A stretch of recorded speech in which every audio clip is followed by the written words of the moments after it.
What if I told you that in just a few hours, a single decision could trigger a chain reaction powerful enough to shake the global economy, collapse energy markets, and push multiple nations toward the edge of a full-scale catastrophe that nobody is truly prepared for, yet almost everyone is silently watching unfold in real time?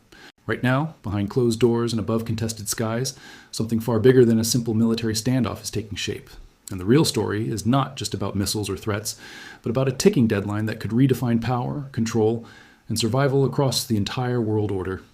And here's the part that should seriously concern you, because while headlines are focused on explosions and ultimatums, the deeper reality is that the consequences of what is about to happen may reach your daily life faster than you ever imagined in ways that governments are not openly discussing.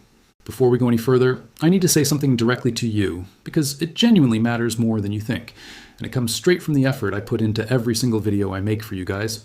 Before moving forward, I want to say something to you all. I work extremely hard to analyze situations, collect accurate information, and break down complex global events into something you can easily understand, yet many of you watch without liking, without subscribing, and without sharing, even though I read and reply to your comments personally, which honestly feels disappointing.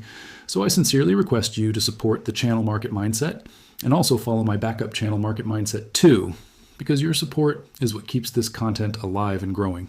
Now let's get back to what's unfolding, because what is happening right now is not just another geopolitical headline.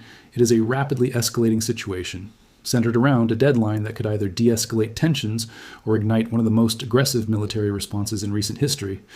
The ultimatum that has been issued is not symbolic. It is direct. It is time-bound. And it carries consequences so severe that even seasoned analysts are struggling to predict how far things could spiral once that clock runs out. At the center of all this is the Strait of Hormuz, a narrow stretch of water that most people barely think about, yet it controls nearly 20% of the world's oil flow, making it one of the most critical choke points in global trade. And here's where things become extremely dangerous, because that strait has remained effectively closed for weeks, disrupting energy flows in a way that experts are now calling one of the worst supply shocks in modern history. But why has it remained closed, and why is Iran refusing to back down despite overwhelming pressure, threats, and the risk of massive retaliation that could target its infrastructure within hours?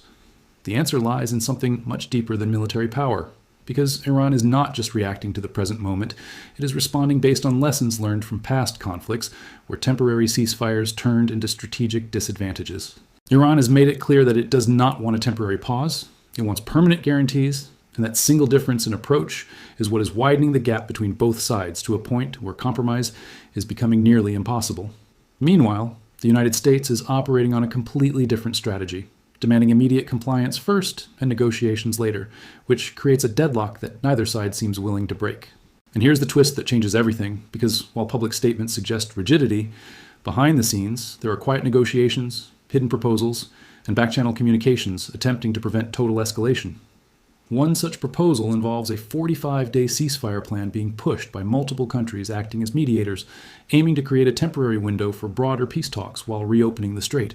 But publicly, that proposal has been dismissed, creating a confusing dual reality where diplomacy exists quietly in the background, while military preparations continue aggressively in the foreground. And this is where the situation becomes extremely unpredictable, because when diplomacy and military action run simultaneously, it becomes almost impossible to determine which path will ultimately dominate. Now here comes a critical question that most people are not asking. What happens if the deadline actually expires and no agreement is reached? Because that is the moment everything could change instantly. According to the script you provided, preparations for strikes are already underway, and the scale being discussed is not limited or symbolic, but rather a rapid and massive operation targeting key infrastructure. We are talking about power plants, bridges, and critical facilities that sustain daily life, which means the impact would not just be military, but deeply humanitarian and economic at the same time. And here's where the stakes escalate from regional to global, because any disruption to Iran's infrastructure immediately affects energy markets, supply chains, and industrial production across multiple continents. Already, oil prices have surged dramatically, and experts are warning that the real shortage has not even fully hit yet, because previously shipped reserves are now running out.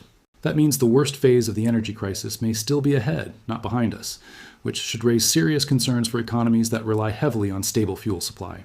Countries across Asia, Europe, and beyond are already experiencing early warning signs, including fuel shortages, restricted exports, and rising transportation costs that will eventually trickle down to everyday consumers. And this is the point where you need to understand something very important. This is no longer just about war. This is about the global economy entering a pressure zone that could reshape financial stability worldwide. Now let's escalate this even further, because energy is only one layer of the impact, and what comes next could be even more disruptive. Supply chains for essential goods, including fertilizers, manufacturing inputs, and transportation systems, are beginning to strain under the pressure of this disruption. When these systems start breaking down, the effects are not immediate explosions, but slow, widespread economic stress that touches food prices, job markets, and daily living costs. And here is the rehook you need to think about. What if the real crisis is not the war itself, but what follows after it, when the global system starts absorbing the shock? Meanwhile, military operations continue to intensify, with increasing strike volumes and expanding targets, indicating that both sides are preparing for sustained conflict rather than a quick resolution. According to details in the script, thousands of targets have already been engaged, highlighting the scale and intensity of ongoing operations. But what makes this even more concerning is the cost behind these operations, not just financially, but strategically and logistically. Aircraft losses, rescue missions, and complex operations in hostile territory reveal just how resource-heavy this conflict has become. One particularly dramatic incident involved a downed aircraft in a high-risk rescue mission that required massive coordination, deception strategies, and multiple military assets just to recover personnel. And this raises another critical question. How sustainable is this level of operational intensity over time without causing internal strain within military structures? Reports of leadership changes and internal disagreements suggest that not everything is stable behind the scenes, which adds another layer of uncertainty to an already volatile situation. Now let's zoom out again, because the battlefield is no longer confined to one country. It has expanded across multiple regions, increasing the risk of further escalation. Strikes and tensions are affecting multiple neighboring countries, creating a ripple effect that could easily pull more players into the conflict. And once more actors become directly involved, controlling escalation becomes significantly harder, if not impossible. Here's another powerful rehook for you. What if this is not the peak of the conflict, but only the beginning of a much larger chain reaction that has not fully unfolded yet? Legal and ethical concerns are also emerging, especially regarding potential targeting of civilian infrastructure, which could trigger international backlash and long-term consequences. Statements from global organizations and leaders indicate that such actions could violate international law, adding another dimension to the conflict beyond just military outcomes. And when legal pressure combines with military escalation, it creates a complex environment where every decision carries multiple layers of risk. Now think about this carefully.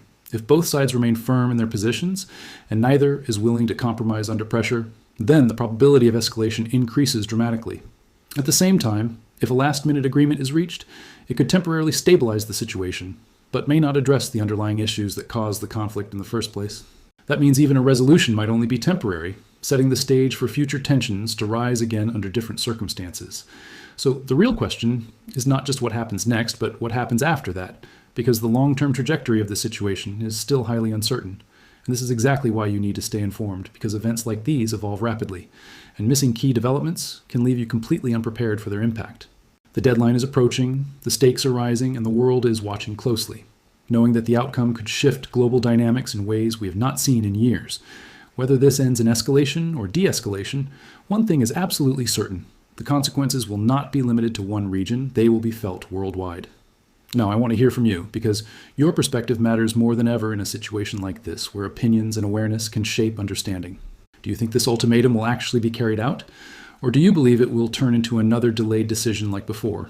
And more importantly, do you think the world is prepared for the economic and geopolitical impact if things escalate further? Drop your thoughts in the comments below, because I personally read and respond to your opinions, and your engagement helps build a stronger informed community. If you found this breakdown valuable, make sure to like this video so more people can see it and stay informed about what is really happening behind the headlines. Share this video with others so they can understand the bigger picture and not just the surface level news being presented everywhere. And most importantly, subscribe to Market Mindset, and also follow Market Mindset 2 so you never miss critical updates like this.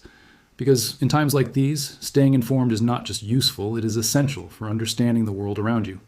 Thank you for watching. Stay aware, stay sharp, and I will see you in the next update with even deeper insights into what is coming next.